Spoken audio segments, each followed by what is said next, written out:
Bonjour, je m'appelle Eric, je vais parler de la méthodologie directe et de la méthodologie active. Alors, la méthodologie directe est apparue officiellement le 15 novembre 1901 dans la circulaire qui l'opposait à la méthodologie traditionnelle grammaire traduction, en obligeant les professeurs de langue étrangère des secondaires à utiliser une méthodologie mixte, c'est-à-dire mi-directe et mi-traditionnelle. Et c'est maintenu jusqu'à la Première Guerre mondiale. On l'appelle méthodologie directe car elle tente d'établir une connexion directe entre les mots étrangers et la réalité qu'elle appelle. Dans cette méthodologie, la langue s'apprend en s'y exposant, car les structures, les sons et les mots sont assimilés petit à petit. Pour cette raison, l'oral est privilégié sur l'écrit.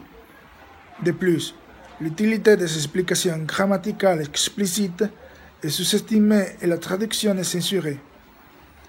Alors, la méthodologie directe constitue une approche naturelle de l'apprentissage d'une langue étrangère fondée sur l'observation de l'acquisition de la langue maternelle par l'enfant.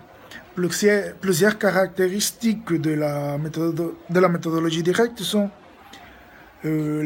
le vocabulaire est expliqué par le professeur à l'aide des objets ou des images, mais ne traduit jamais en langue maternelle. L'objectif, c'est que l'apprenant pense en langue étrangère le plus tôt possible. Une importance particulière à la prononciation, et on considère la langue écrite comme une langue orale écriturée, et les règles de la grammaire ne s'étudient pas d'une manière explicite. Alors, la méthodologie active permet de générer des apprentissages à travers d'un travail concret, soit individuel, soit collectif, afin de résoudre un problème posé par l'enseignant, qui a un rôle de facilitateur.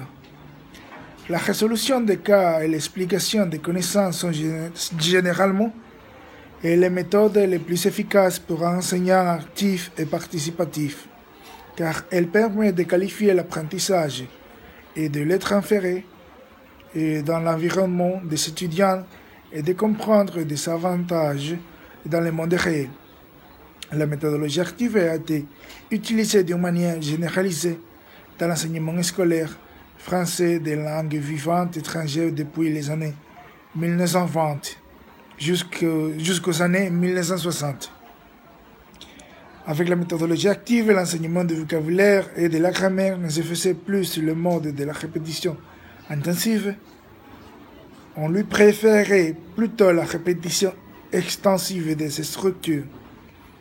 Cette méthodologie a pour objectif de rendre l'élève acteur des apprentissages afin qu'il construise ses savoirs à travers des situations de recherche. La méthodologie active relie les étudiants à la vie réelle et à l'application pratique de leurs connaissances. La méthodologie active est généralement basée sur des formules avec lesquelles les étudiants peuvent créer des projets menant à leur apprentissage constructif et participatif. Plusieurs caractéristiques sont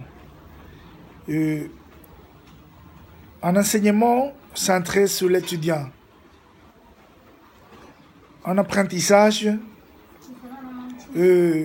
conçu comme un processus constructif et non répétitif, un apprentissage autodirigé, un enseignement qui doit être déroulé dans le contexte des problèmes du monde réel. Le travail doit être coordonné et collectif. Résolution des cas et des problèmes.